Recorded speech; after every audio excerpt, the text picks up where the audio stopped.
back, everybody, to Warlord of SBAS plays Torment, Phantasm, Numenera, episode 44, I believe. Last time we discovered more. We finished up with the ghost, I believe. Then we now we're trying to figure out about the negative image in my mind. We're trying to discover an item.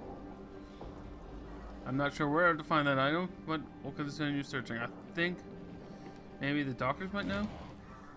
Doctors, quotations.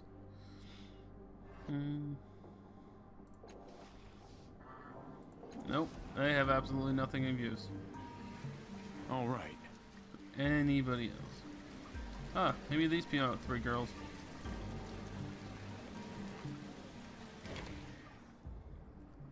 Yes, Holy One, she says.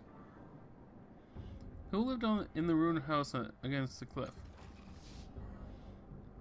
Nicole glances at the others and shakes her head. A man, she says, but we don't know his name or where he is. He always took great care to avoid us. I think someone may have looted that ruined house against the cliff. Did you see who it was? I'll remember that. Yes, Holy One. Dirty children, orphans perhaps, were digging through the rubble. I believe they took some food and valuables, but we were trying not to stare.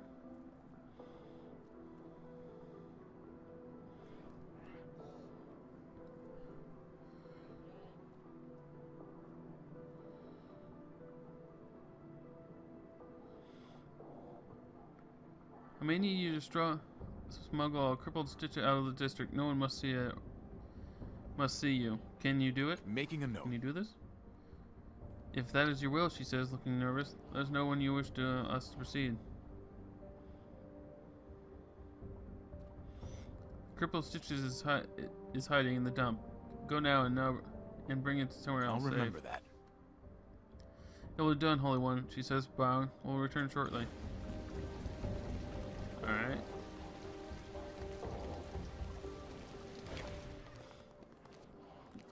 The creature is in the underbelly, she says with a sly glance at her colors.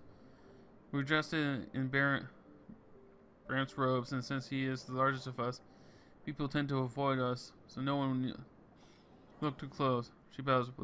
Will there be anything else, Holy One?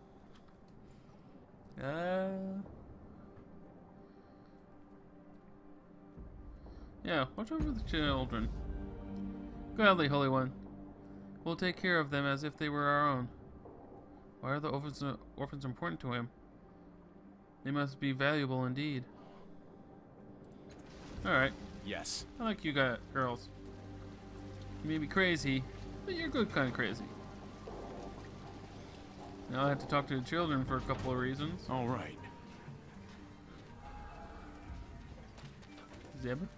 I don't know what this is, but I like it. The boy jumps up as you approach and he's ecstatic. You have the Stitches away, thank you, sir. We were so worried the locals were going to get him. I couldn't believe it when the cultists came and disguised him. Such a clever trick. It was the right thing to do. Oh, cipher sickness. I got too many ciphers. I'll have to spread them out. Too many ciphers. Blah blah blah. It's bad for your health. And we appreciate it. He takes something from inside. It certainly appears to be some sort of small device. Here, take this. I scrounged it a while back and never found a use for it, but you probably know all about these things. Metafidel game. Charm paste. What does it do? Courage charm paste, 45% on persuasion test. Oh, that's good. Have you and your friends been picking through the rooms near the clerical parlor? Making a note. He nods. That was us. I found some food, but we already ate it, and then even got some kind of Numenera box. It covers her mouth. Oh, maybe I shouldn't have said that. You're not going to take away from her, are you?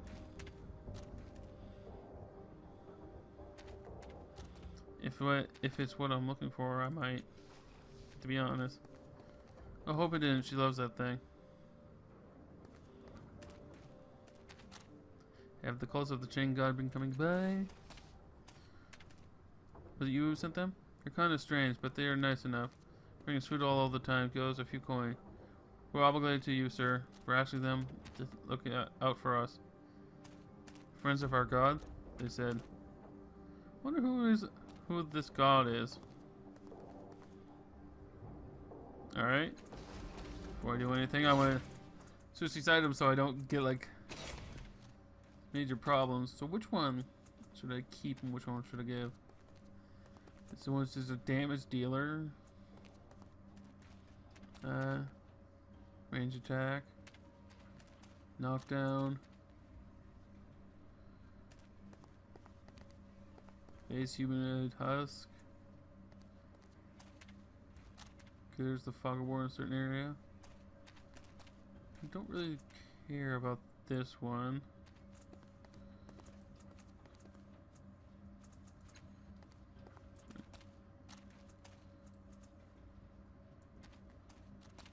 How do I give it to her? She can take 3. Alright. Take 3 decks. No probes. Alright. Which one had the music box? See something? No. Yeah, let's see what she says about the Chain of God one. They say these things, then they give us lots of food and sweets. She grins. They don't know how to talk to kids, but they really want us to like them. Guess they think we're related to a god, but who does that? Why does that feel right to me?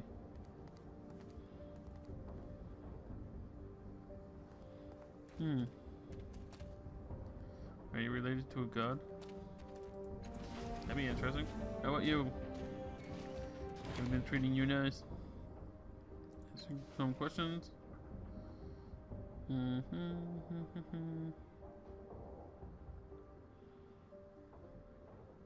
I've been taking things from the ruined house by the clerical parlor. I was going, what? Are we in trouble? She lowers her voice to a whisper. We took some food and Evina found a little magic box. That's all, I promise.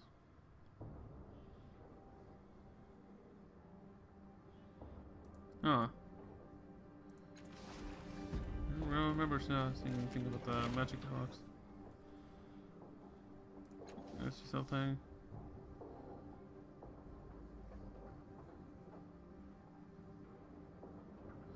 Someone saw children playing in the rooms of Clef's house.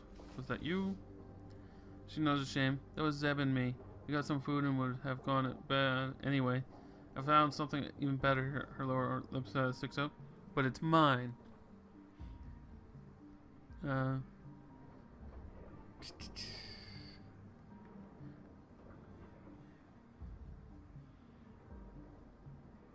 Show me what you found. I'm curious.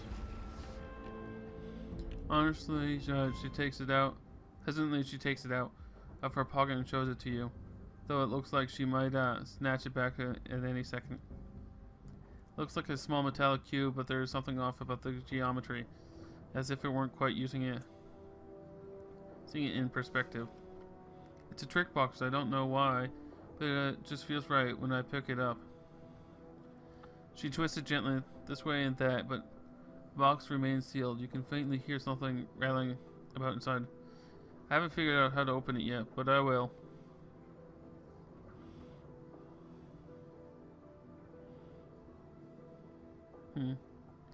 I met a girl who's very sad to have lost that. Can I bring it back to her? It's true. She hesitates for a long moment, then holds it out. I guess so.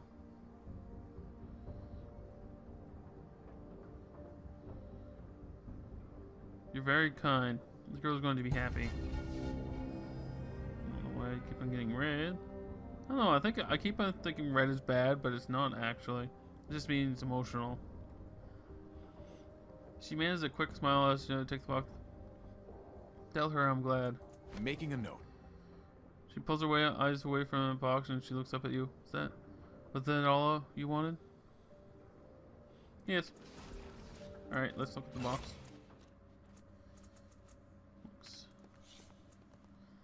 Small metallic box covered from the ruins of Clef's house in Scissors Cliffs. It is etched with the symbols, but but the means to opening the box is not obvious from a cursory visual inspection. At first glance, the metallic cube seems simple enough. Then you see light reflect off the myriad of tiny silver panels within. Behind there's an intricate network of coils and springs. Something rattles within. Examine it. Lower machinery. You raise the cube to your eye level and shake it again. Nothing moves within, but once again you hear the rattle of an object trapped inside. Something rough grazes the edge of your thumb. Turning the cube sideways, you see a faintly etched diagram. A labyrinth network of circuits. No. It's an ancient machine language you recognize from your studies. Old technology. It says, "To my daughter, let this gift occupy your time until I return, and I will return. That is a promise." You look closer near the word promise, or two identical interlocking sigils. Two hands together, they look slightly more pronounced than the rest of the words. Smell it? Beneath the expected greasy stench of metal, you detect salt. The mingled aroma of heated metal and stone. If your film sense of nostalgia grips you for a moment, tied to absolutely nothing that you can recall. I've already think I figured out some basic stuff. Not of the box, but I think she's actually the daughter of one of the cast-offs. The cast-off were thinking this was actually supposed to go to her. I think, anyway.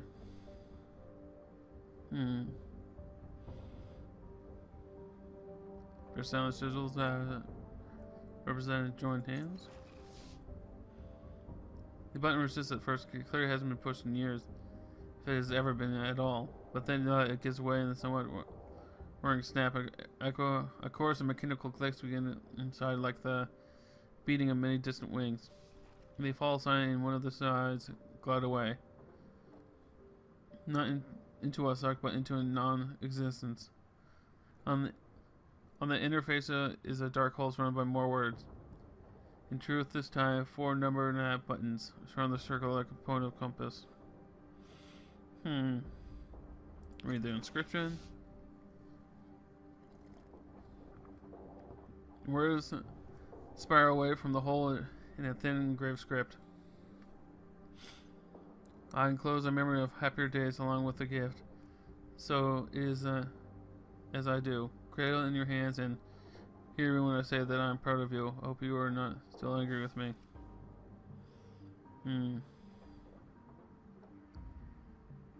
Look through the hole.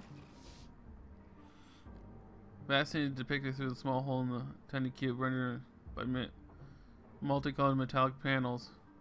A young woman, certainly no more than 15, stands in a parapet low overlooking the sunset sea. She has turned to regard you with a single raised eyebrow. Bronze light shines in the quarter of a golden ring encircling her delicate ear. Your hand is on her shoulder, and she has led her hand over yours. She is afraid, but the sight of you makes her smile.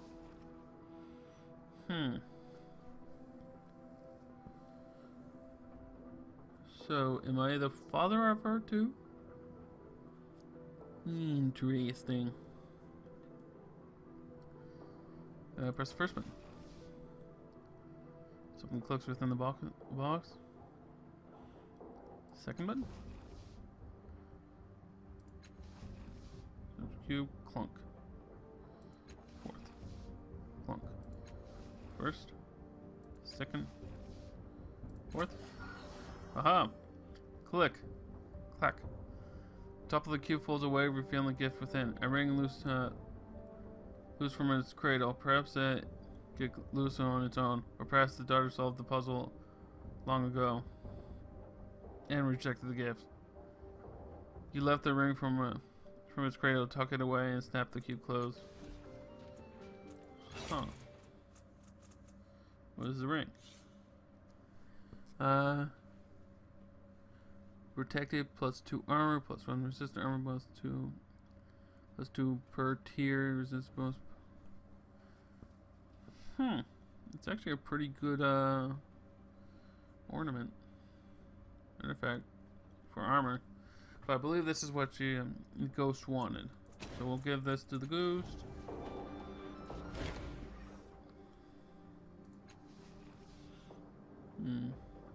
I didn't think so. With alacrity.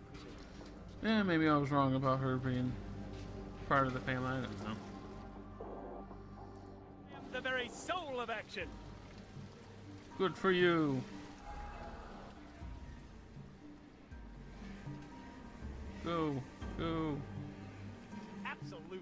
Absolutely. Come on. I don't know what this is, but I like it. There we go. Had to click it a couple of times for it to even recognize.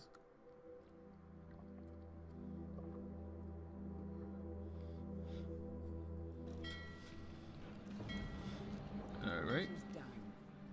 Now we have to go over here. We have to go to sleep. I do not believe I'm using money on this, so that's good. Trance me up, baby.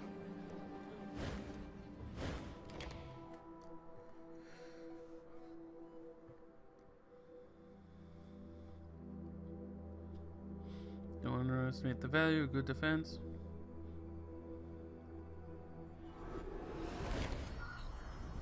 Go. Right. I believe I have the thing. To reflection. I have the thing. Wound shaped hole in the air waits so your hand is outstretched.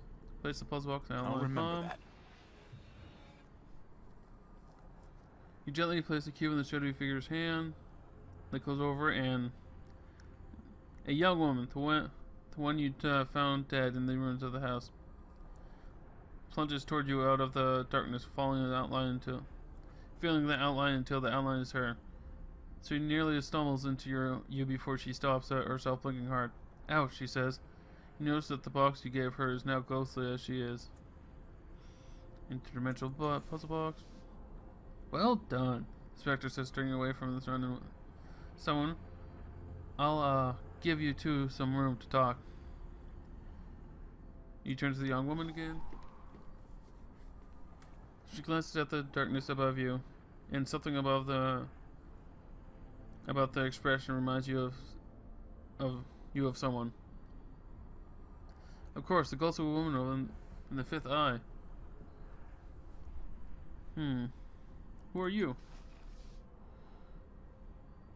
Syria. She says, you remember me? You found me beneath the chunks of my adopted father's house, with my guts smashed to paste. Who was your adopted father? Orsilio? He was one of you, she says carelessly. I cast off, I mean. A frown creases her forehead. Poor old man. He never wanted to be special. He found me, fed me, talked to me. Then when I was, troubled. She sighs. But when the house fell on me, I guess he couldn't stand it, and he went looking for a way to die. I'll remember that. She falls silent. But you don't need to be told what happened next. You seen the statue after all. It was grief that drove Orsilio to seek death in the sorrow's arm. Syria watches you, eyes shining with some inner light.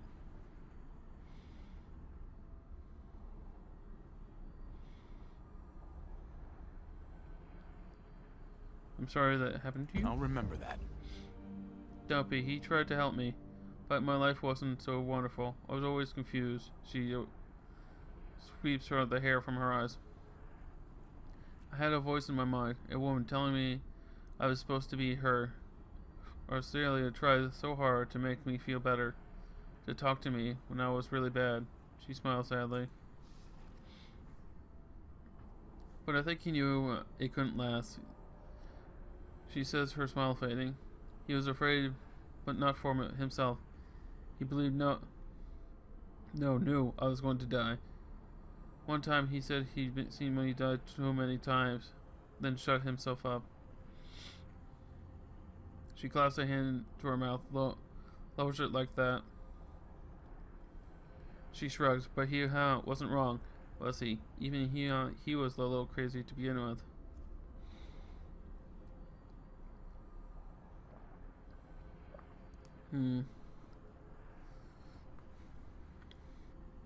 He seemed awfully appeased about all this. Well, I'm not really me, she says. I'm a reflection of what my father saw of me. Only piece of his mind that's left. When he died, his part of the labyrinth, well, I want to say it broke, but it was worse than that. The cracks burst up through the ground, and everything started crumbling. I could feel parts of him slipping away, snapping off. She shudders. I'm glad you brought me here. I would have fallen apart eventually. And then there'd be nothing of him left. Nothing of either of us.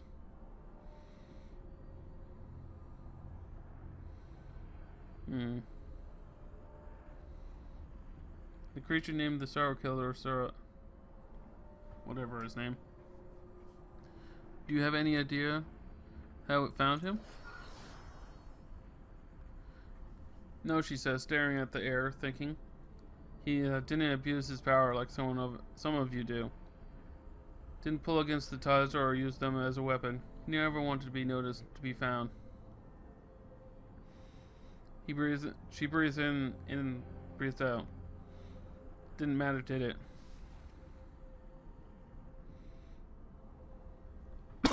Excuse me. Do you know anything else about the fantasy name? I should, shouldn't I? She says, chuckling.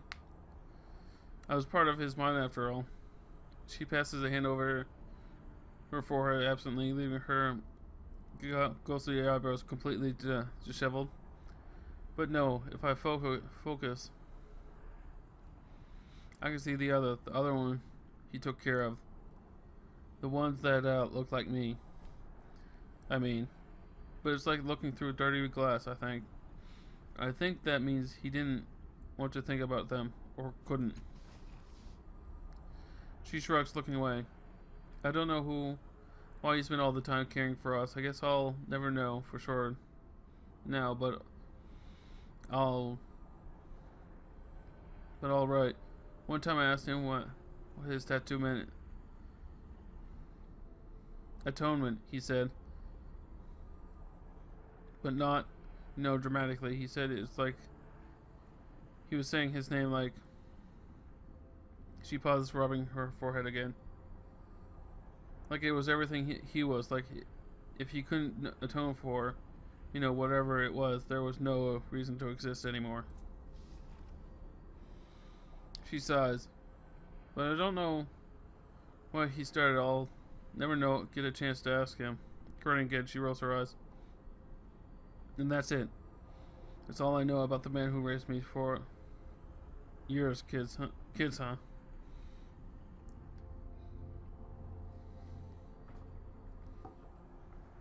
Alright. What does the puzzle block mean to you? My father gave it to me, she says, beaming down at the ghostly version of the box in her hand. He said it was a very old puzzle, and that solving it would help me.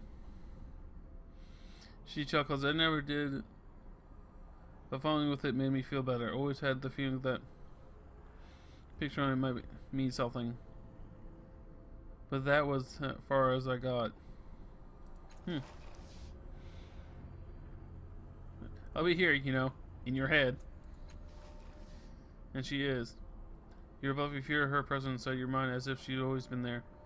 No weight behind your temple. A new weight behind your temple. So something has happened in your on an instinctual level. You establish upon with this reflection. Some of her gifts are yours, and still stronger for it. However, this link fully occupies a corner of your mind. You may be able to forge a connection with more than one reflection in the labyrinth, but not many. Zero is peace. So what is that?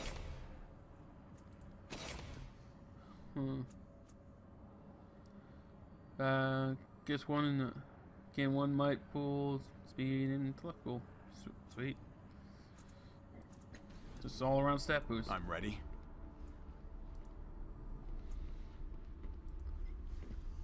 Alright, that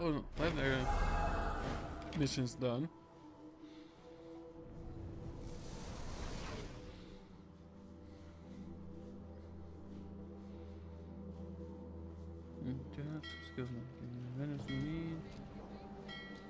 So what else do I have to do?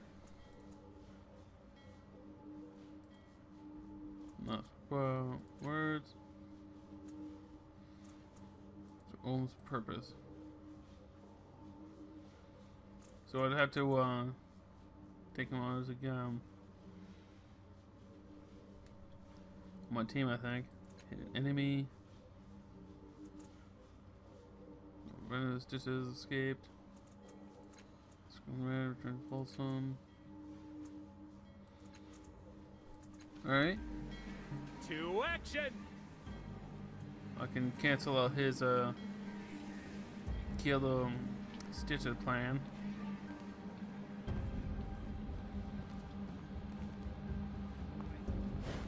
That'll be pretty easy, I think.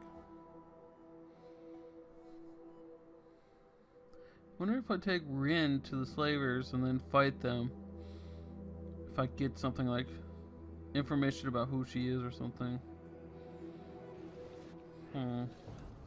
Stop it. You're staring at me.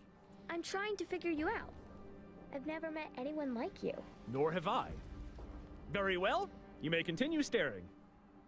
At least my companions get along. I don't know why you're stuck there, it is, but whatever. It is done. What was I doing? Oh, right. Over here. I believe I'll end this episode here. And next time we'll talk to him. And also maybe go to the slavers, see if I can discover more about Rin. So until next time, remember, embrace the chaos. Bye.